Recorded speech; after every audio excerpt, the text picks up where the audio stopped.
During the early 1950s, the CIA began to experiment with the behavioral engineering of human beings through their Scientific Intelligence Division. Receiving 6% of the CIA's total funds, the project took place at 80 institutions, universities, colleges, hospitals, and prisons. The test subjects were not volunteers.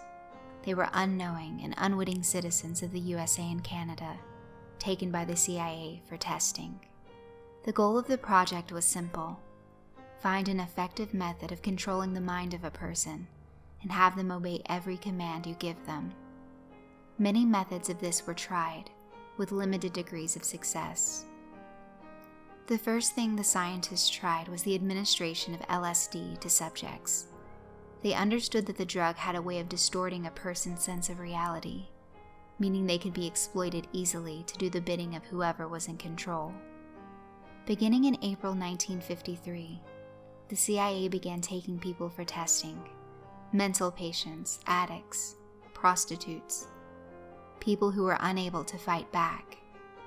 One case in Kentucky saw one mental patient who was given LSD for 174 days straight, in the hopes that he would spill his secrets and could clear his mind to allow it to be programmed, turning him into an unwitting agent for the US government.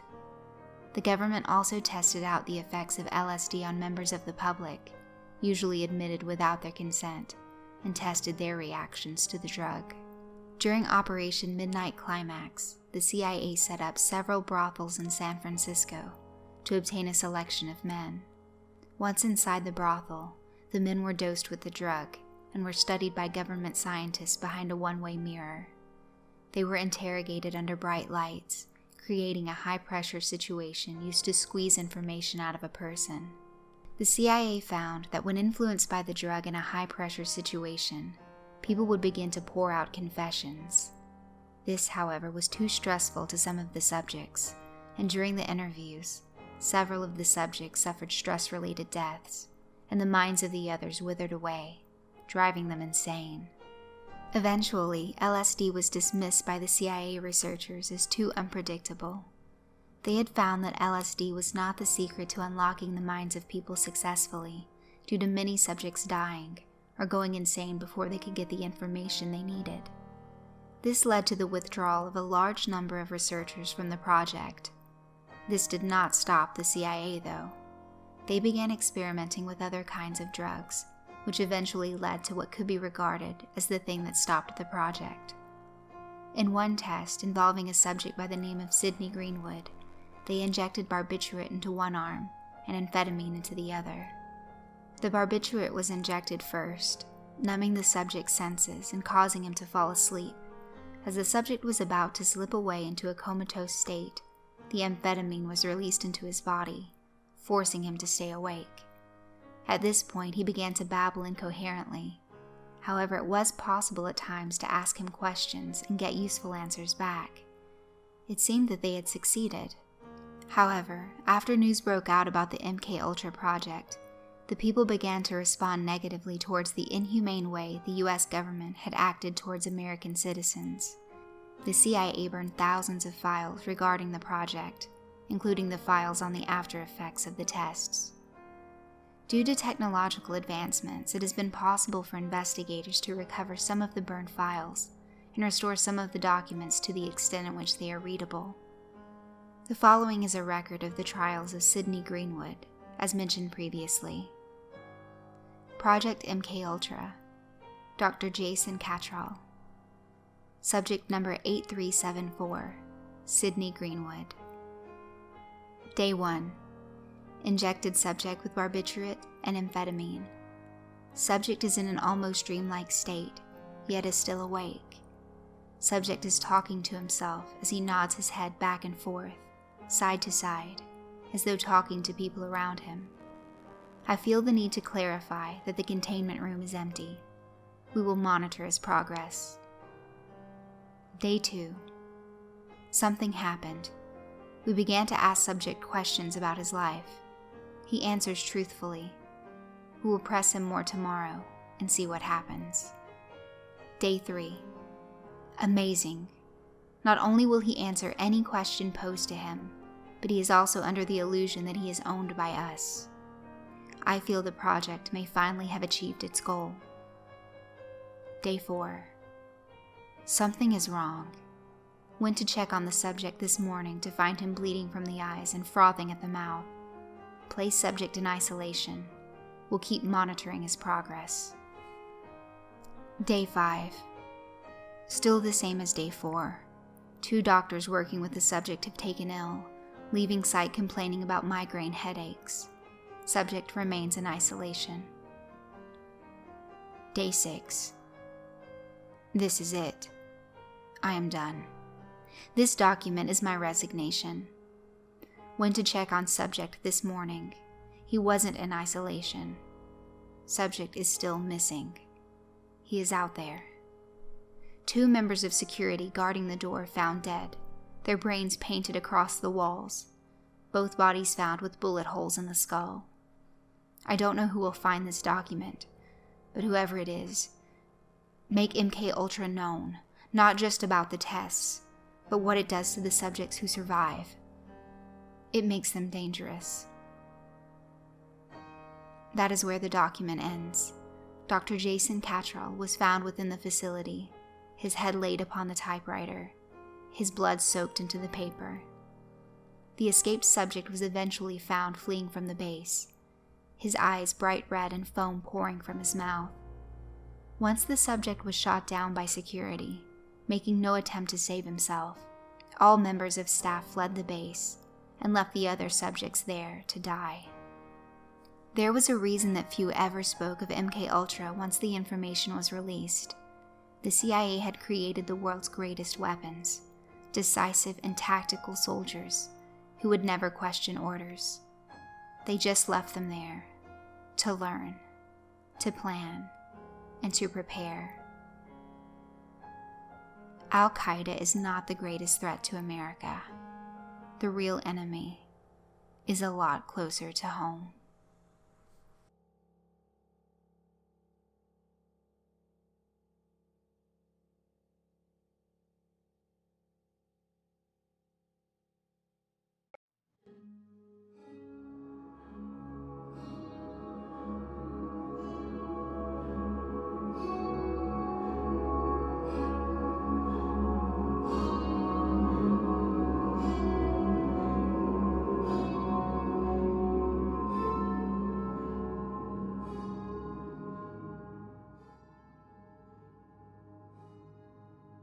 A cool fog had settled over the ship.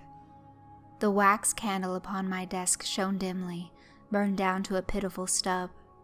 Shadows flickered across the pages of the manuscript that I examined, moving with the regular lurch of the ship. My eyes darted to and fro as I contemplated the carefully drawn maps laid flat on the table in front of me. I marveled over the intricate shorelines that swirled across the worn pages, no doubt painstakingly drawn by an immaculate artist. Many markings had been placed upon the heavily used maps, but I was unable to read them. Though I had mastered countless tongues throughout my years of travel, I was utterly illiterate, and would likely remain so for the rest of my life. I cannot recall exactly why I had taken the trouble to bring out my maps. I had no current need of them, for our voyage was nearly complete. Perhaps I simply desired a distraction to ease my mind and calm my senses. A brief flash of bright light illuminated my cramped quarters. The sun had, for a moment, cut through the early morning fog that engulfed the sea. Through the small window in the side of my room, I caught a glimpse of the gray, rocky Sicilian shoreline. My heart skipped a beat, and I jolted upright. My time had come. My hand moved to my chest and underneath my tunic, where it grasped a small metal pendant that hung about my neck. The thin string that held it was old and frayed. I pulled the pendant firmly away from myself, snapping the string in half. Holding it in the front of the dying candle light, I examined it closely. It was made of bronze, and incredibly light. The inside was hollow, I knew as much, and the layer of metal felt so thin that I should be able to crush it with my bare hands. A small smile crept onto my lips. I was, in that moment of time, the only human being who understood and appreciated the doom that would soon ravage this world. My hand began to shake as an overwhelming mix of excitement and dread overtook me. I clutched the pendant tighter and stood up from my chair. Exiting my quarters, I took a breath of the salty sea air and shivered in the cold wind that blasted through my tunic. I turned around and looked upwards towards the wheel, locking my eyes with my first mate, who was carefully guiding our ship through the fog and into the harbor of Sicily. He gave me a slight nod, then turned his gaze back towards the open sea. A feeling of guilt clouded my mind. My crew, my loyal and faithful crew, would undoubtedly be the first to perish. They had wronged me in no way, yet my actions would soon sentence them to a terrible death. It was a most regrettable circumstance, but there was nothing that could be done to ease it. The matter was settled and my mind was made. I would not back away now. I walked to the bow of the ship and peered out over the edge. Mist sprayed my body and drenched my clothes, chilling me to the bone. My grip on the pendant loosened. I held it in my palm and looked down at it once more. Such a price I had paid for this small trinket, but it would soon prove its value. I was confident of that. Every scrap of gold and silver, every small thing of worth I had ever owned, I had sacrificed for this pendant. In a distant land, I had purchased this thing of evil. The old witch had cackled intensely as she forged it, chanting in ancient tongues and summoning devils of flame and shadow to complete her unholy ritual. If I had ever been unsure before, no doubt had remained in my mind after I witnessed the horrific, demonic spell that created this bronze pendant. Her price had been gladly paid. Now the moment of reckoning had arrived. For too long I had been shoved down and stamped into the dust by lords and nobles and kings. For too long I had been denied the success and riches that were rightfully mine. My desire for wealth and fame festered within me, like an abscess that could never be filled. Day after day, year after year, my thirst for power and recognition remained unquenched. On this day, it would all end. By my hand, chaos and destruction would spread throughout the land as I exacted revenge upon all those who had dared impede my path. My hand slowly tilted until the pendant was barely hanging from the tips of my fingers. With one quick motion, I moved my hand away and allowed the pendant to fall onto the wooden deck. It landed with a barely audible noise and rolled briefly before coming to a halt. Without a second's hesitation, I raised my leg and brought my leather boot down upon the pendant with as much force as I could muster, crushing it to the wood below. A shrill screech erupted as the terror that laid inside escaped its prison. Wisps of dark mist leaked from the crushed pendant. The mist did not move with the wind, but moved of its own accord, encircling the ship and seeking out the unfortunate souls that comprised my crew. A strand of blood-red mist rushed at me and entered my lungs, causing me to gasp as it overtook me. The demonic presence that I had unleashed spread throughout my entire being, infecting my body and blackening my soul. I heard the faint cries of my crew as they too were overtaken by the terrible spell I had released. The seed of death had been planted within me, and I could feel it beginning to take root. A vile pestilence that would undoubtedly claim the lives of both me and my crew, along with countless others. It is the 1,347th year of our Lord. My judgment has been cast, and I have damned all men across the face of the earth. They shall taste my wrath, and their happiness shall turn to ashes in their mouths. My name will soon be forgotten, but I shall leave a scar across human history that no other mortal could hope to match. For I am the herald of doom, the spreader of the plague. I am the bringer of the Black Death. The Black Death was one of the most devastating pandemics in human history, resulting in the deaths of an estimated 75 to 200 million people. The plague reached Sicily in October 1347, carried by 12 Genoese galleys.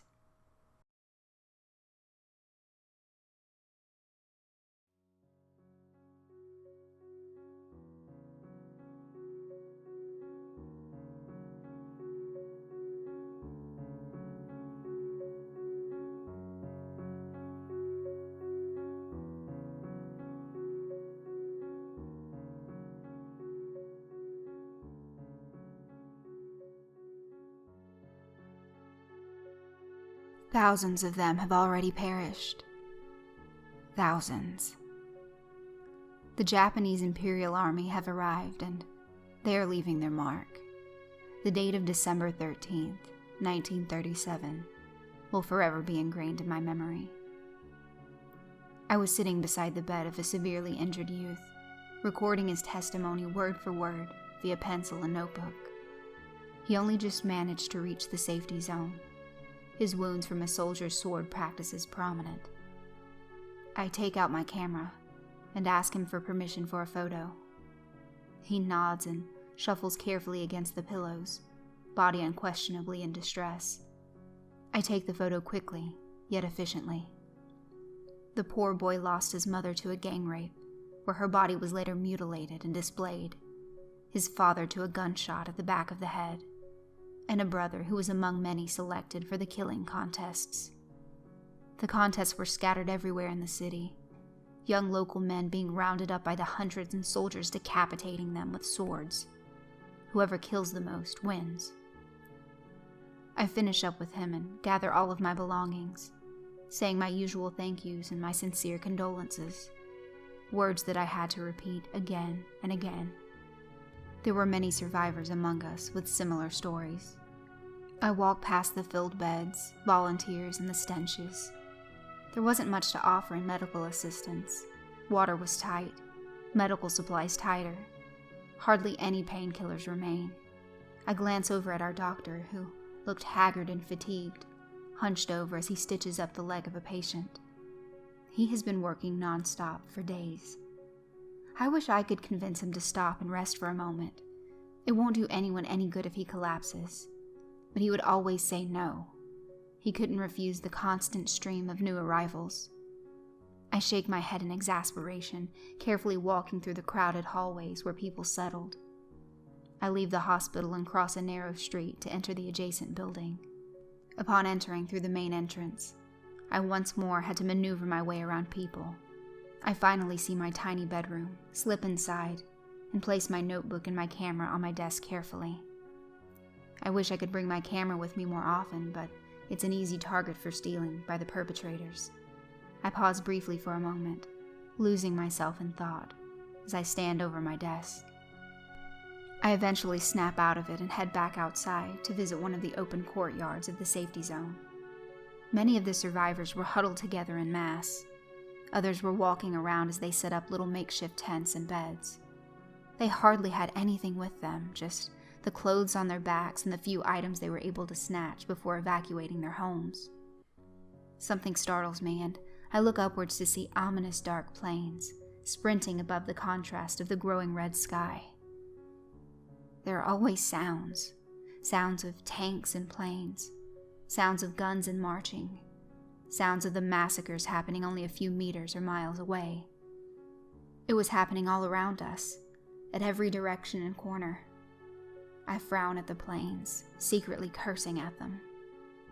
Most of the foreigners and rich citizens left during the first air raids. Therefore, only a handful remained behind.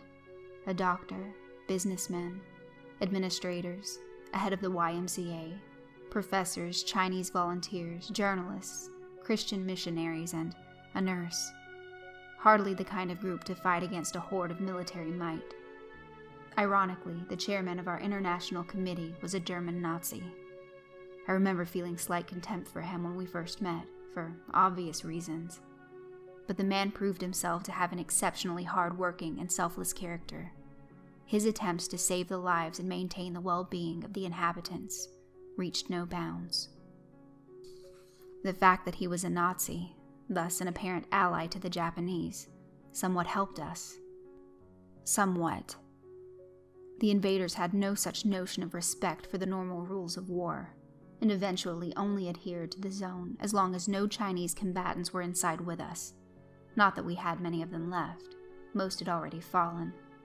Their Emperor Hirohito advised his staff to remove the term prisoners of war so that Chinese soldiers may be executed freely.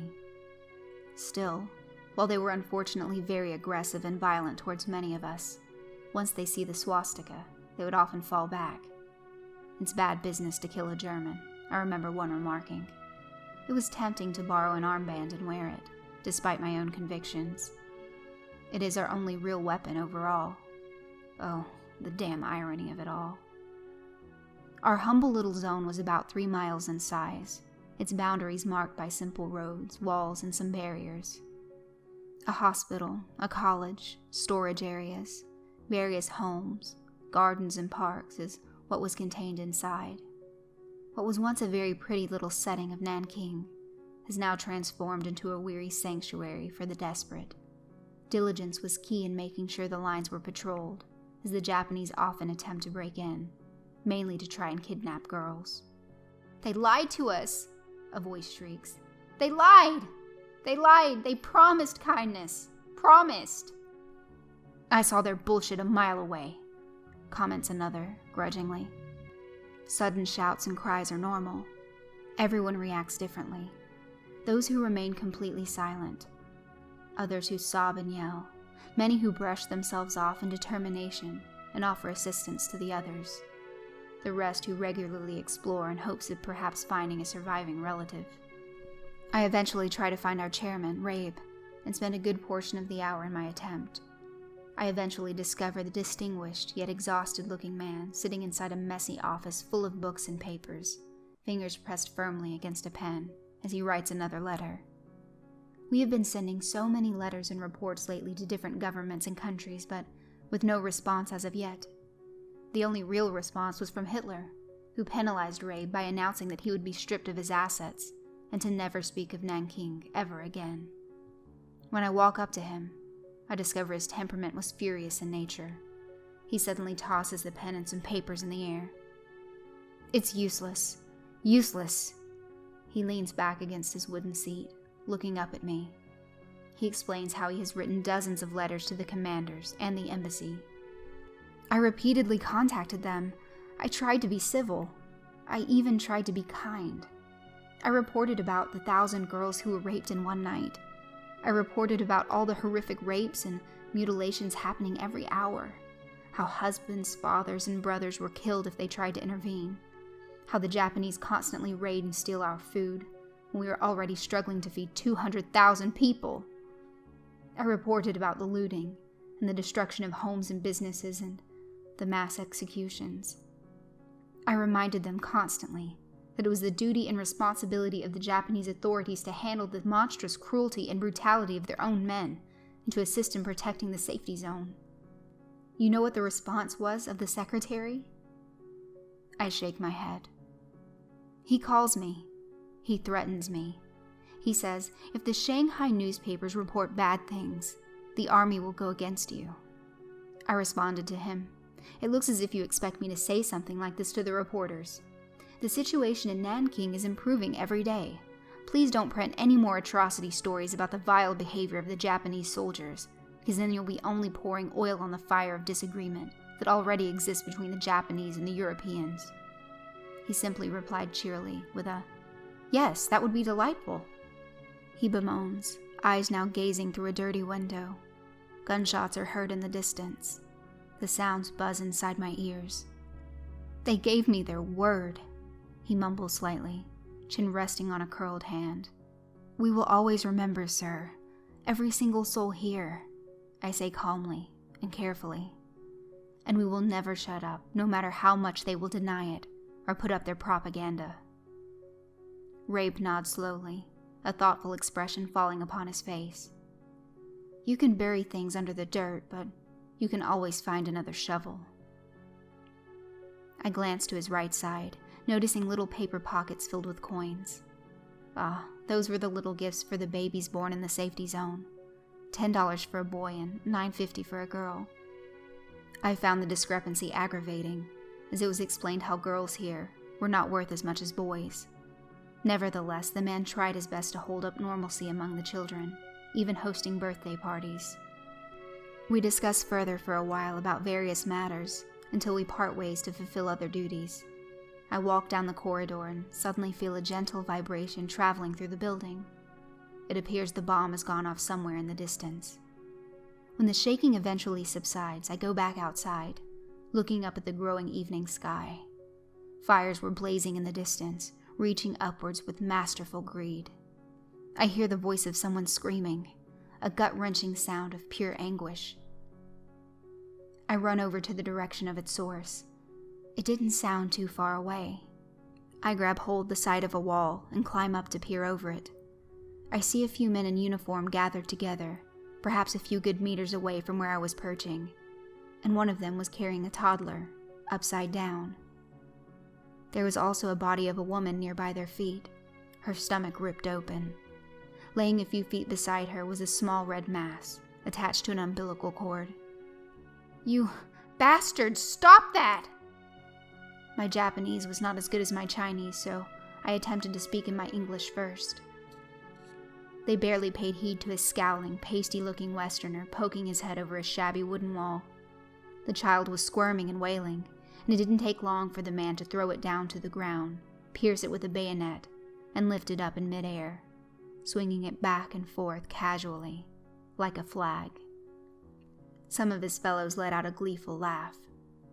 One happens to have their own home camera and proceeds to take a picture of the newly dead child. 2 separate cameras today, documenting for 2 very different reasons. I leap back in horror. It doesn't matter how many times you see it. You can never let go of it. Hell must be a much kinder place than this in comparison. Pieces of shit. Pieces of damn shit. My entire body is shuddering. I clamber ungracefully over the wall, having to put some effort into it, as there wasn't a lot of support offered for a proper climb. I jump onto the ground and sprint over. Just as I was about to say something to them, I feel a cold, sharp object press against the back of my head. I know what this was, and I slowly raise my hands. So, another one has managed to sneak up behind me fairly quickly. I hear the sound of a rough, sharp voice yelling behind me. I could barely understand, though it is clear that they were threats. There was this odd feeling surrounding me while my eyes darted around. It was like they both mocked me and feared me at once. I make an attempt to turn around to face the man behind me, but I am rewarded with a hard butt hit to the head. I stumble towards the ground, hands landing harshly against the rocks and dirt. I manage to catch the word Americano in the middle of their dialogue with one another. I decided to speak up, remembering vaguely the Japanese word that would describe my nationality. A great likeness that I would butcher it, but nevertheless. No, Igiri Suhito. I slowly stand up, a little wobbly but nevertheless still relatively sound. I repeat it, pointing to myself while my other hand resumed its upright position. The end of the rifle presses against my head once more. "You are not supposed to be near here. You better leave," I say firmly, with continued determination, keeping my eyes forward in front of me as a way to temporarily ignore the existence of the little bodies nearby. My attention was focused on these. Oh, how I want to throw so many insults at them. They might find their victims inferior and non-human, but how I see them, they were far from human themselves. I can hear wailing and screams off in the distance. The whole area outside the zone surrounding me was dusty and debilitated. Signs of blood old and new glazed against the numerous surfaces. My body tenses up in anguish, though I try to remain calm on the surface. I hear the soldiers speak amongst themselves, partly an argument and partly calming in nature. If I were to guess, it seems half of the group wants to hurt or kill me, and the other half would rather ignore me and get on with other activities. I lower my head so my vision meets the ground. I hear some footsteps travel around me. I lower my voice to achieve a rough tone before I speak again. "I said you better damn well leave." Without warning, I feel something hit my back, followed by the sound of brisk laughter. I look up again and notice the soldiers walking away and leaving me, seemingly letting the whole thing go. Well, at least this time around it was a relatively mild experience in regards to the treatment of my anatomy. I turn around instantly to see what was thrown at me. It was the decapitated head of a little child.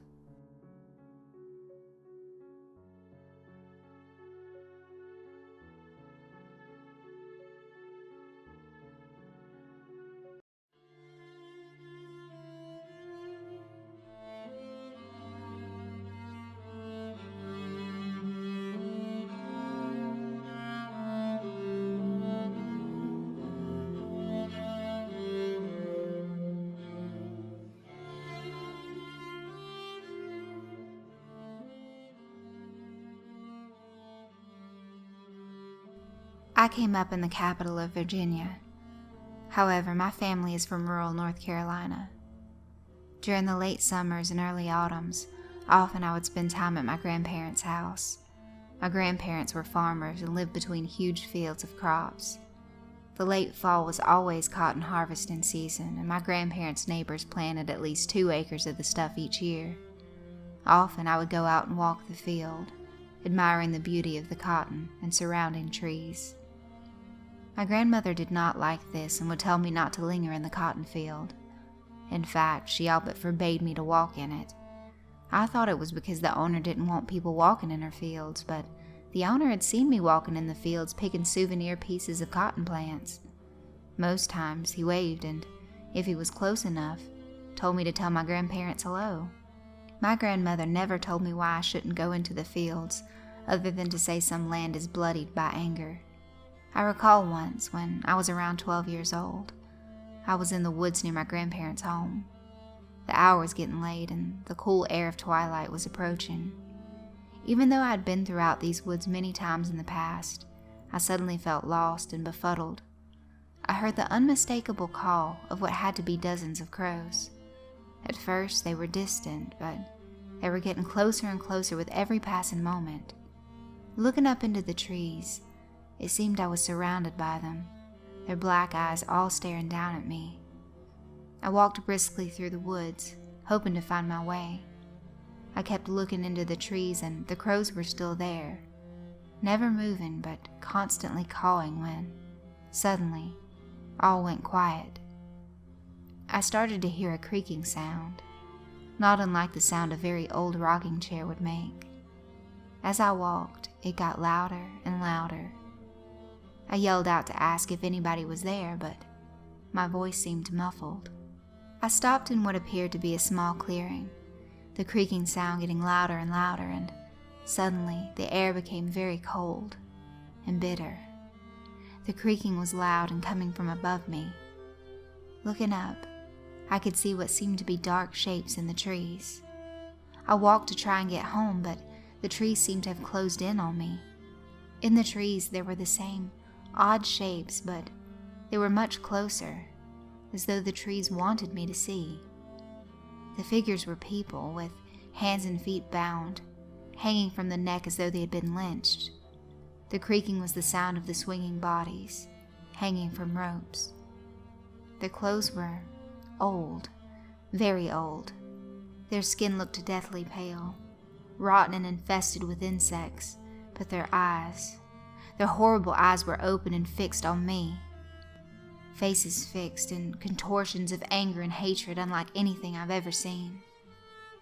I ran and ran as fast as I could when I came to the cotton field. Thinking I was near my grandparents' house, I felt relieved, but the field was huge, much larger than it should have been. Acres and acres of cotton laid before me. I walked through the field, again looking to find my way home, when the cawing started again, louder this time, more angry. Again I ran, hoping to find a safe place, and the field of cotton started to become withered. The plants looked more like withered, twisted hands reaching out of the ground than plants. I ran and I am certain I could feel the plants grabbing at my legs and feet. A wailing started, and I could hear the word Shaitani whispered in the voices. It sounded like hundreds of voices wailing in pain and anger, saying this unfamiliar word, Shaitani, over and over. I tripped and fell, only to find my legs held by the stems of these withered cotton plants. The grip was so tight, it felt as if they were going to tear my ankles off. At this point, I gave up. The cawing and wailing got louder, and all I could do was yell and cry for help. I heard footsteps getting closer to me, and I closed my eyes, not wanting to see what horrible thing was approaching. A tap on my shoulder, and I yelled and tried to fight whatever it was that had touched me. Suddenly, all the noise stopped. The tapping on my shoulder was my uncle, who had heard me yelling and came to find out what was going on. Gone was the wailing, the shapes in the trees and the crows. Everything was normal. The cotton field was normal.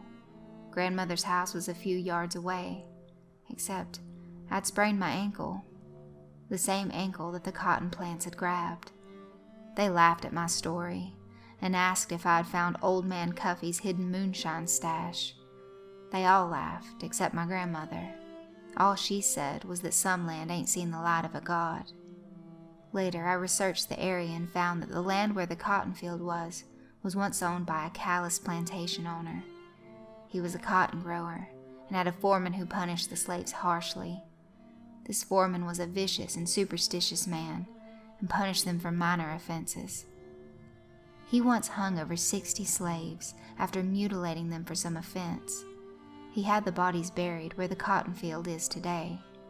His name was Tully, but the slaves called him Shaitani, which is Swahili for devil, due to his habit of keeping the corpses of slaves in a pile until they rotted.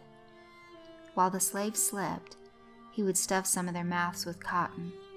These slaves always became his next victims, including his children, as he believed if any of his children became adults, they would trap his soul. However, he failed to kill them all. Some survived. The plantation owner finally took notice of the killings and organized a search for Tully. He was never found. Oh, and the morning after my experience in the cotton field, I awoke with a small piece of cotton in my mouth. My grandmother says I am Tully's great-great-great-great-granddaughter.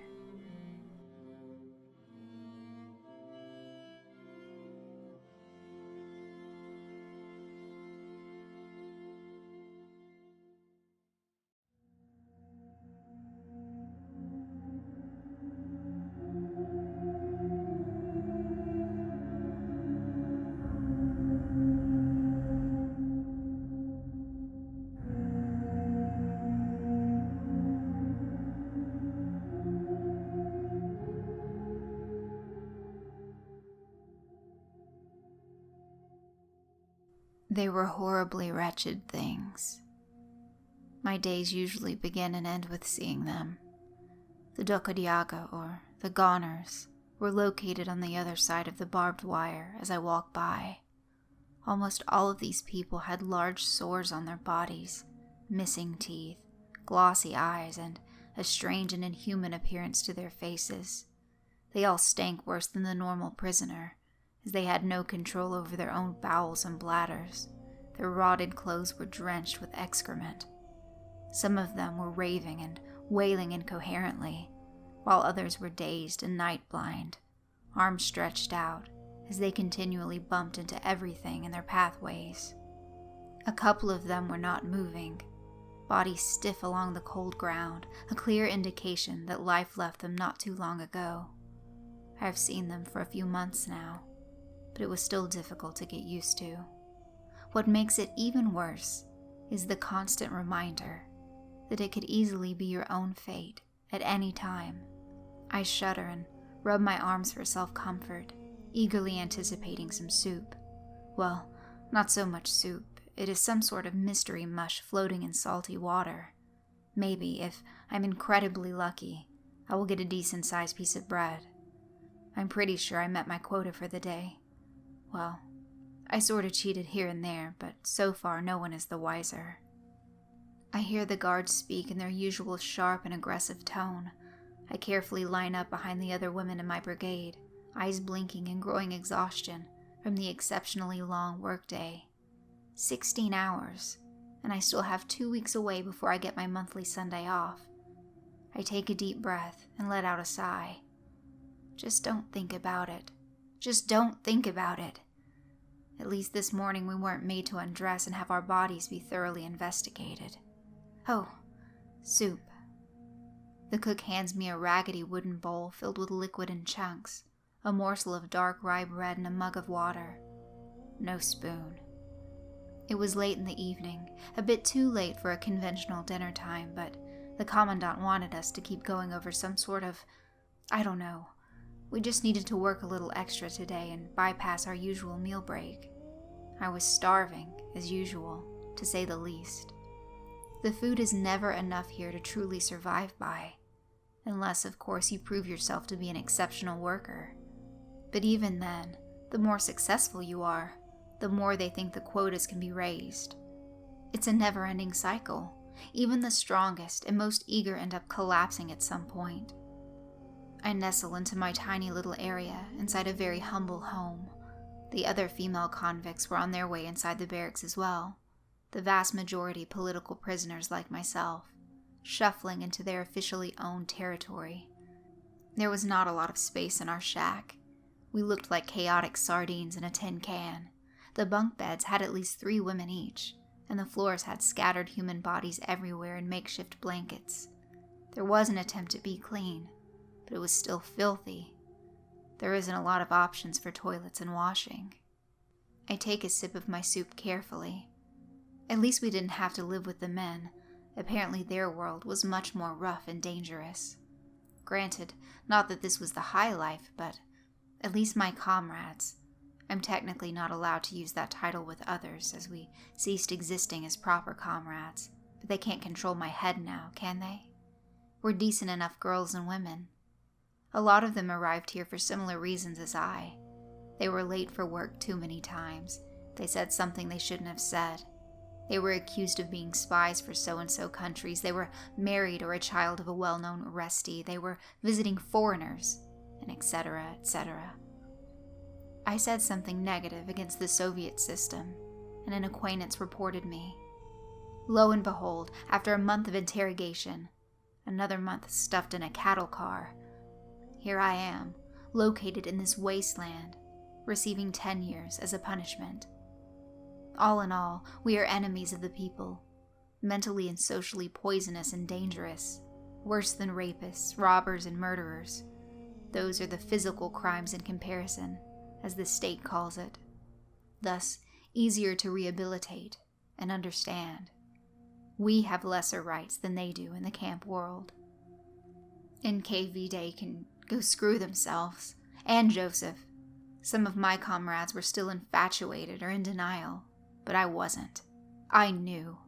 The rest of the women in our population, though not as many in number, were prostitutes and thieves.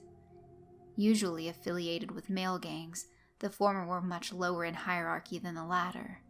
They usually kept to themselves, and I was fine with that, as I had no interest in indulging into their unique and incredibly harsh world. Though one must still be careful with the thieves. They will obviously take your items from you. These days, socks, sweaters, utensils, and other everyday items were worth their weight in gold. I looked down at my empty bowl. Finished already? Ugh. I carefully scraped the bowl with my fingers, itching to get any sort of a little slip of remaining soup. I stood up from my spot, deciding to head outside for a bit. It was becoming very stuffy in here, and despite already having fresh air all day, I wanted to go back outside.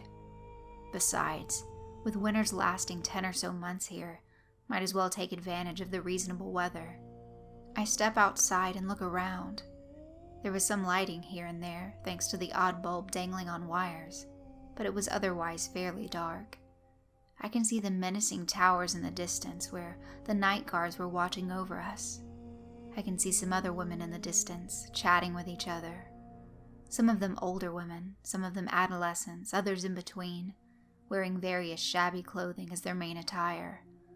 Many of the clothes were leftovers of the day they first got arrested. whereas the others were given poorly fitted uniforms back during their interrogation days in a formal prison. Everyone had their hair tucked away under a scarf, and everyone equally looked pale and gaunt. They were talking about basic things, as one usually does in this environment. I join in the conversations, discussing food, little details about the old family life, who was in the punishment cell, who got pregnant, who died today, who were the lucky few that became seamstresses or kitchen staff instead of loggers or miners, as it guaranteed extra food, shelter, and privacy. Dark humor later comes in, a regular method of coping with a hellish circumstance. We really wanted to talk about other things like politics, history, and more details about the current events of the outside world, but that is much too risky. I suddenly hear this cry in the distance, followed by a sharp, piercing laughter. The women gaze around nervously, trying to find the direction of the sound. A few seconds later, the realization dawned on one of them. "Oh no, oh no," one of the women say, face dripping with severe tension. "What is it? What is that?" As I say that, there was a banging sound echoing through the darkness. "We have to go. We all have to go inside right now." My stomach sank. What is going on? Is this what I think it is? Male voices are heard, catcalling followed by insulting commentary. It was feigned, but still very powerful in their intentions and determination. "We're coming for you, whores. Ha! Ready for some fun?" I get it now. The organized criminal gangs, managing to successfully band together even in these dreaded labor camps.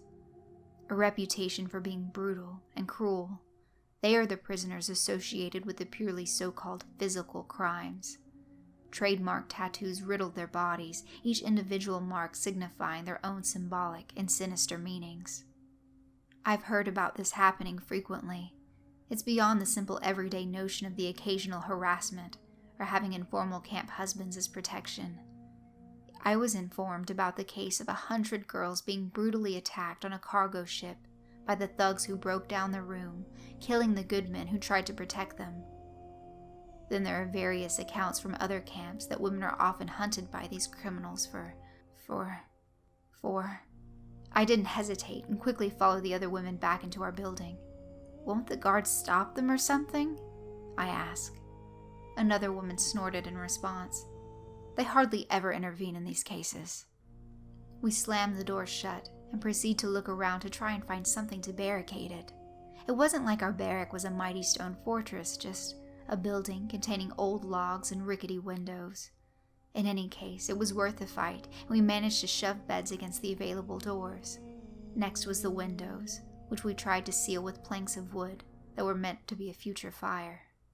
I was actually worried about the criminal women amongst us. What if they're working with the gangs during a moment like this? What if they help them? I carefully glanced over at their faces, and they actually looked as worried as we were. One of them started to weep. I'm then reminded of the simple fact that even though they might be members, the criminals still view their own women as less than dirt. This was a surprise to them, different than being aware of something ahead of time. We waited. For about a minute there was silence. Then the voices reappeared in the distance, laughing and shrieking. We do have a wall surrounding us, so they still have to get over that. Bang, bang, bang! There were other shelters nearby, and I sincerely hoped that the other prisoners had taken some sort of measures to protect themselves. Bang! I slipped myself against a corner, taking long, deep breaths to calm myself down. Everyone was as silent as I was, for obvious reasons. I rubbed my hands together, wanting to do some sort of spiritual reaction, but as that sort of thing was also banned and targeted, I wasn't able to put the kind of words I wanted together. What was it? Deliver us from evil. Something about bread, peace, and judging bad dead people? Wait, I think I might be combining two different ones together. Bang! There was another noise in the distance, something I wasn't able to put my finger on. Creaking? Crashing? Whatever it may be, it was a clear indication of one thing. Their attempt was successful. I hear more catcalling and more random speeches. I couldn't understand everything that was being said in their cheers and chants, as their slang language was different from the other natives and citizens, but it still sounded menacing. Swear words, threats, what will happen to our bodies after they had their way, how many we will get each. Apparently some of them have knives, others clubs. That much I can at least get a basic gist of. Their voices were getting closer, and then I hear the sound of a woman screaming in fear, then quickly turning into stark agony. I wanted to weep for the poor soul who, whatever reason, was still out there. It didn't take long for the screaming to finally stop. A few more minutes go by, before one voice belches out, saying how he successfully cut off a very intimate part of her body, and was showing it off. Footsteps that were quickly coming closer and closer to our building. The way they were moving, it sounded like they were surrounding it.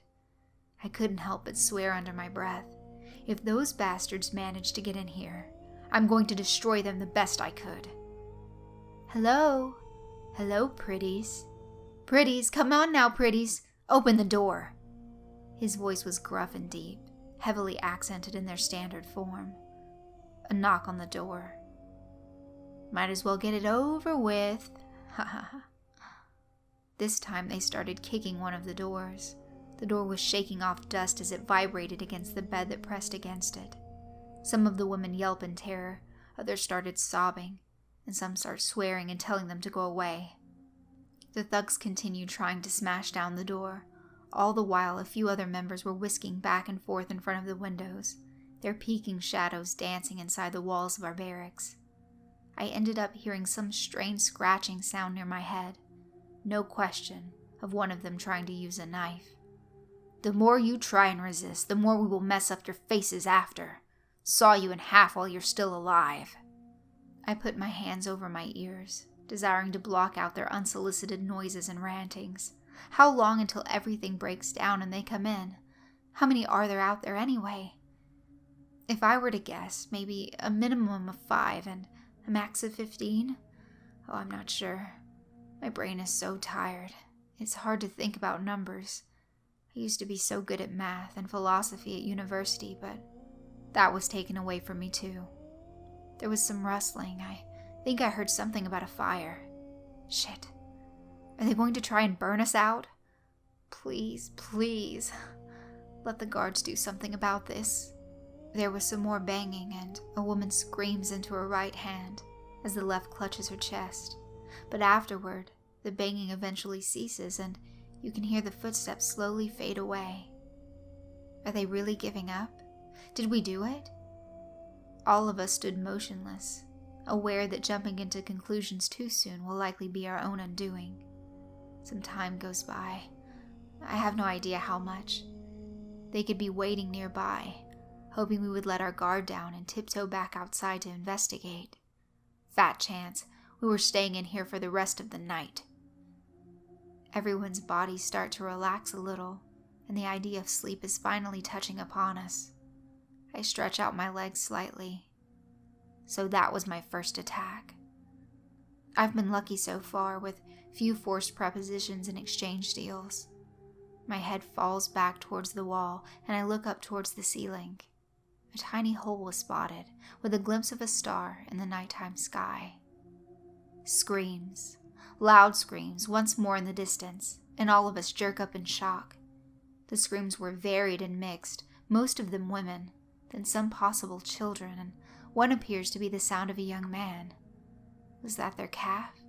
No, they were secret wannabe gang victims meant for a future meal, so it can't be that. A camp husband who sneaked in his way earlier? The screams were now louder and drawn out, absolutely blood-curdling. We hear thumps, screeching, running, and laughter. They got to the other barracks. An older woman speaks in a hushed and solemn tone. We jump up slightly when we hear something being thrown against our outside wall. It was a sickening sound, hard yet wet sounding at the same time. We were forced to endure the sound for some time until finally a dated loudspeaker turned to boom across the territory. That is enough now. "Stop. You've had your fill." It was a somewhat serious voice, but there was also something vaguely casual and nonchalant about it. The horrifying sounds resume. "I said enough." Last names of staff were quickly listed. "Go attend to the situation immediately." You can hear some whistles and shouting, followed by the odd gunshot. It was a mix of relief and pure anger over their delay in handling the hell that just transpired. All the commotion, both close by and far off, eventually began to die down. The booming voice of the commandant then tells his other men to proceed piling up some of the bodies. "Don't worry about burial tonight.